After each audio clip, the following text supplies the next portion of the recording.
ports of the United States. Here, millions of tons of equipment have been handled. Here, millions of Americans have boarded transports to be carried overseas. The speed with which these vessels are loaded is felt on the battlefronts thousands of miles away.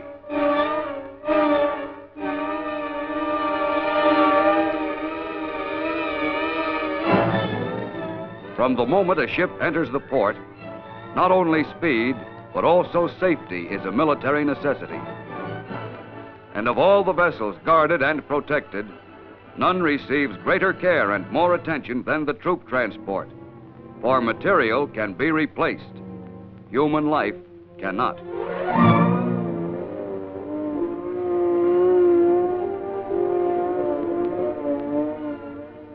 One of the largest, fastest troop transports is the Coast Guard manned Wakefield.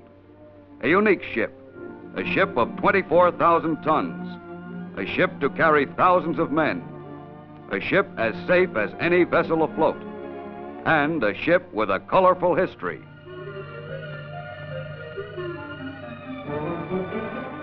Just returned from overseas, the Wakefield is preparing for another voyage. There's not much time for shore leave, and before she sails, she must be clean and seaworthy. She will take 20,000 bags of mail aboard.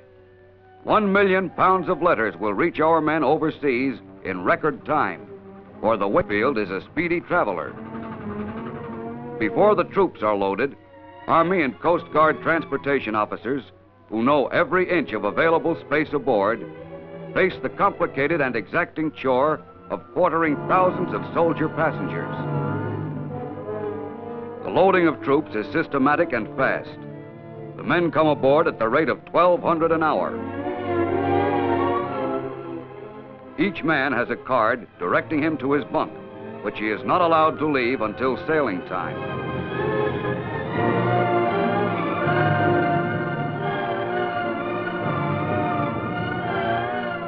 No cheering crowds bid the Wakefield farewell. The departure of any vessel in wartime is a closely guarded secret.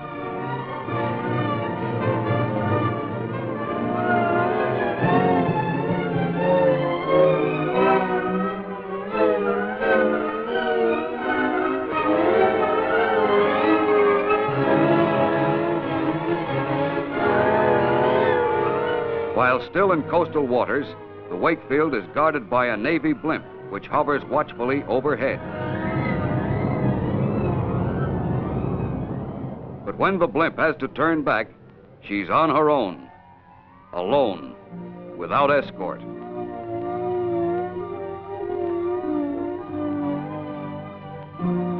From now on, the continued security of the ship is the sole responsibility of the Coast Guard officers and crew.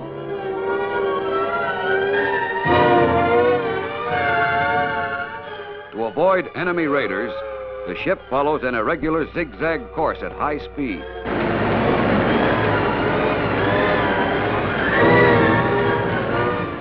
The Wakefield's best defense against attack is the power of her fast engines. Burner tips are replaced regularly as a precaution against the smoke haze which might betray the ship's position to the enemy. Safety also demands complete radio silence during the crossing.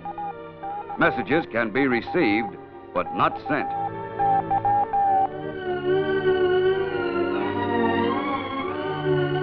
There's not much room for the soldiers aboard. Every inch of space is utilized for just one purpose, carrying the maximum number of troops. But the Wakefield is one of the few fortunate ships where such privileges as smoking below decks are made possible by exceptional fireproofing and ventilating systems. While on most other transports only salt water is available for washing, the Wakefield can produce 90,000 gallons of fresh water daily, more than enough for every man aboard. On all the crossings of the Wakefield, a spirit of cooperation and comradeship has sprung up between the Army passengers and the Coast Guard officers and crew. On dozens of passages through the dangerous waters of the Atlantic, the ship has never been attacked by submarine or plane. Nevertheless, As a precaution and for training, early every morning, general quarters is sounded.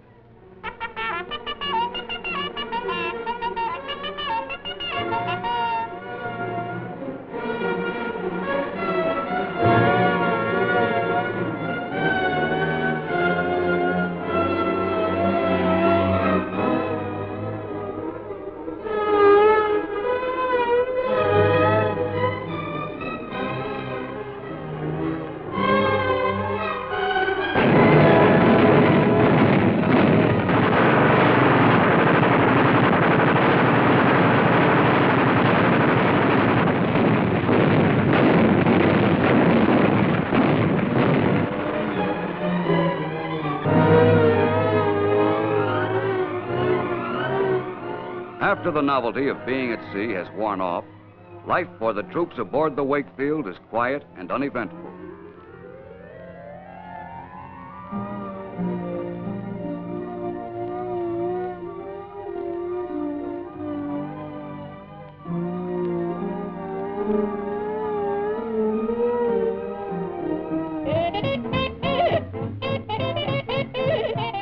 Weather permitting, Coast Guardsmen get together to relieve the monotony for their Army passengers.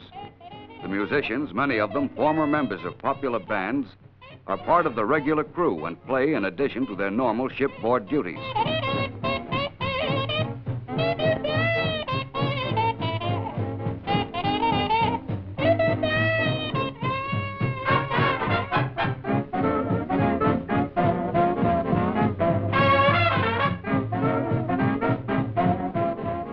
So many soldiers aboard, there are always some able to entertain themselves and their audience.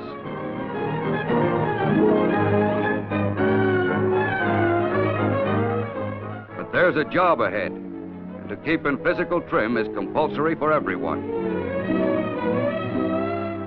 The cooking necessary for so many thousands of hungry men is done on an enormous scale. From the 2,500 loaves of bread which are eaten daily, to the hundreds of pounds of butter, everything is in huge quantities. But KP duty for the soldier aboard ship is no pleasanter than it was ashore.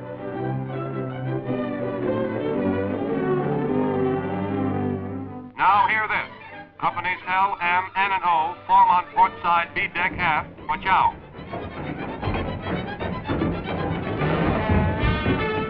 Feeding the troops twice a day is a challenging problem of organization. 4 lines of soldiers move forward continuously, and 1,000 men are fed every 20 minutes. The men eat cafeteria style, standing up. But it was not so long ago that on this same ship and on the same deck, the passengers found a different atmosphere.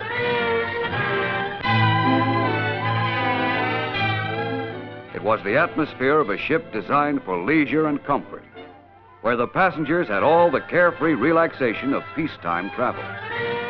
For the troop transport Wakefield was then the luxury liner Manhattan, whose colorful history began long before this war.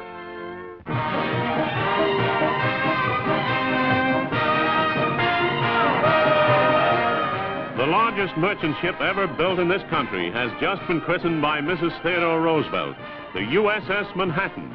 Finally, the U.S. has a passenger ship to equal the luxury liners of other nations. A passenger ship this country can truly be proud of.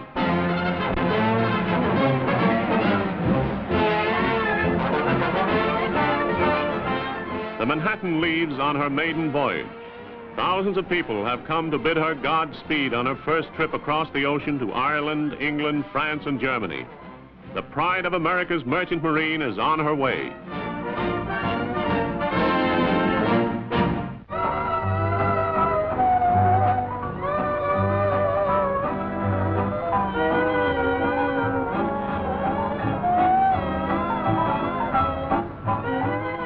As all luxury liners, the Manhattan has her share of beauty aboard. Traveling celebrities have become regular passengers aboard the ship. Babe Ruth, King of SWAT, arrives. Jimmy Walker returns from his long stay in Europe. Wrong way Douglas Corrigan makes a triumphant entry.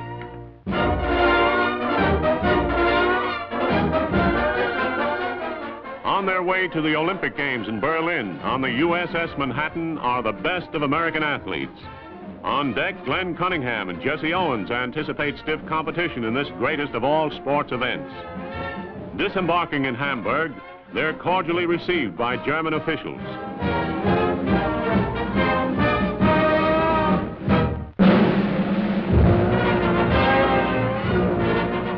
The USS Manhattan is just returning from troubled Europe.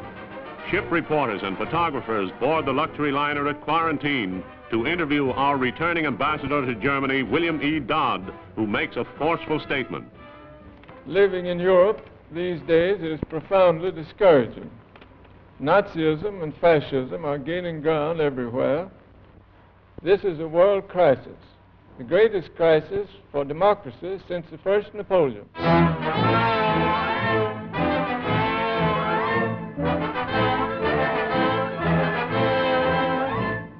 Germany at war with England and France, and thousands of Americans caught by surprise by the hostilities jam the decks of the USS Manhattan, returning from a Europe aflame.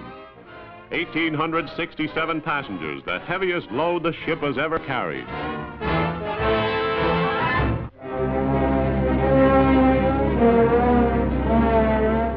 The greatest ship on the smallest reef in recent maritime history. Barred from Europe by the Neutrality Act, the liner Manhattan runs afoul a sandbar off the Florida coast en route to California. The Coast Guard has saved all aboard, but the giant is helpless, and her officers believe she'll be hung up here for weeks. The damage is estimated at more than $1 million.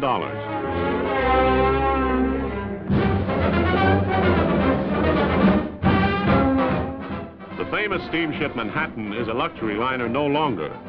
Fresh out of dry dock, where she underwent repairs and conversion, the Navy has taken over the vessel and given the command to the Coast Guard. She's a troop ship now with a new name. The Manhattan has become the Wakefield. And here she arrives in New York with thousands of troops from her first maneuvers.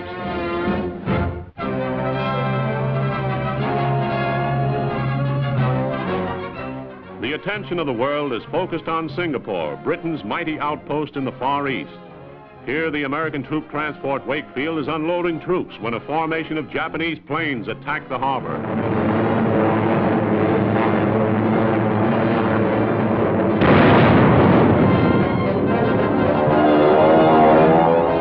A direct hit has landed on B deck, and the worst effects of the explosion are felt in the ship's hospital. 9 Americans injured, 5 killed.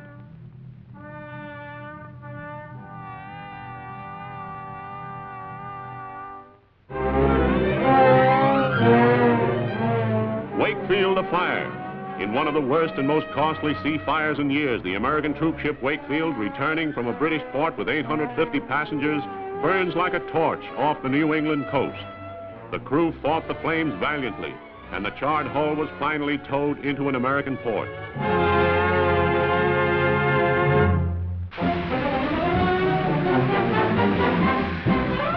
Hats off to American shipyard workers. 18 months ago, the troop ship Wakefield was burned out from bilges to mast. Today, she's almost ready for service again. But she's a different lady now. The promenade deck has been removed, portholes closed. All fittings and equipment have been installed with one function in mind, the transport of troops. The sum of the experience of 100 fires has gone into her rebuilding. Bulkheads, paint, decks, everything is non-combustible. Here's one ship hard to set afire even with a blowtorch. Watertight compartments make the Wakefield almost unsinkable. A triumph of shipbuilding ingenuity, and soon she'll be at sea again.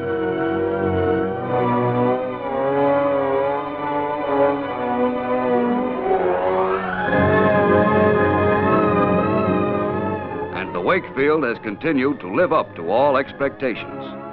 Through dozens of crossings, carrying hundreds of thousands of troops. Now in mid-ocean again, she is traveling in treacherous waters into the heart of the war zones. For the Coast Guard crew, the watchword is vigilance. For the troops below deck, the watchword is faith. Faith in the ship throbbing beneath them.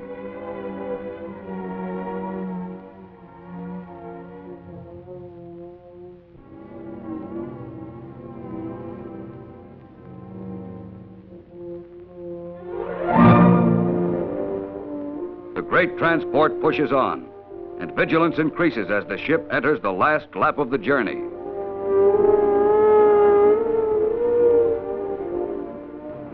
Aircraft, bearing 290. The guns of the Wakefield are not fired. The plane is a friendly one, come to shepherd the ship into port.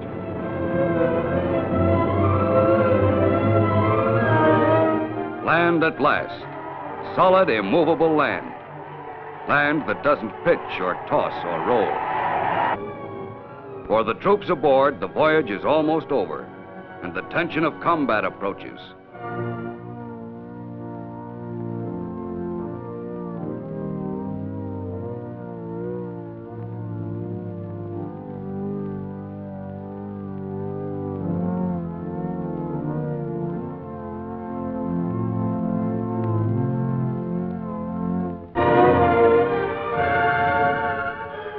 Rations are issued.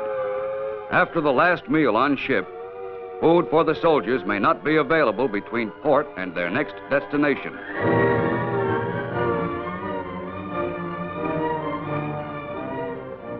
Tradition calls for the Coast Guard skipper to speak to the GIs he has transported across. Attention, all Army personnel.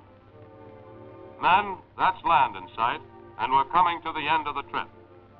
For many of you, it's been the first time on deep water. For all of you, I trust it's been pleasant. Soon you men will be doing a big job fighting on land. A fight you'll win, I'm sure. And soon I hope the Wakefield has the privilege of carrying you back home.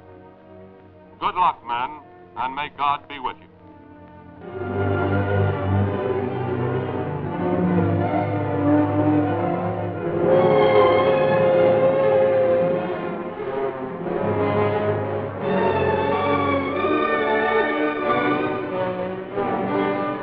For the Wakefield and her Coast Guard crew, the end of one trip is but the beginning of another. Once again, the quartering of men must be carefully planned. Once again, every available inch of space must be charted for use.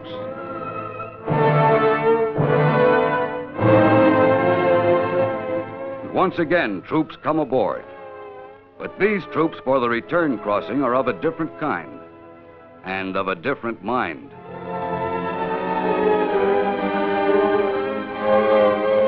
These prisoners were captured by Americans, perhaps by soldiers the Wakefield had taken overseas a few months before. Yet to the officers and men of the ship, they are just troops, to be checked in, quartered, and cared for. The agreement protecting prisoners of war applies at sea as on land. Whatever the personal attitude of the Coast Guardsmen, the Nazi captives are given everything guaranteed them by international law. No more, no less.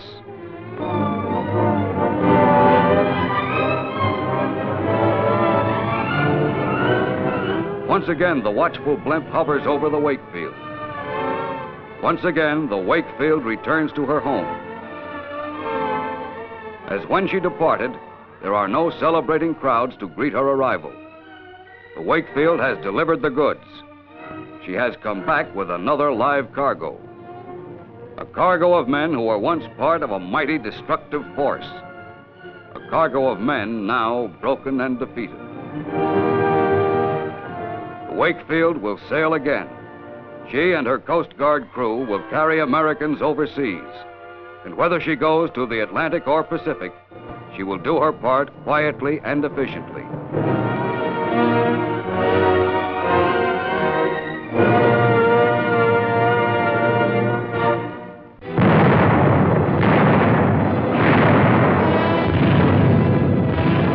In this war, your war, our war, the Wakefield is just one of the thousands of American ships which carry the war to the enemy. Ships which have to be built, drawing on the nation's tremendous resources and manpower. Ships which have to be manned. Ships to carry the armies of American soldiers to the battlefront and transport the millions of tons of supplies to back up those fighting men. Supplies that your war bonds buy. The price of liberty is high in blood and sweat and money. Speed the victory. Speed the return of our men.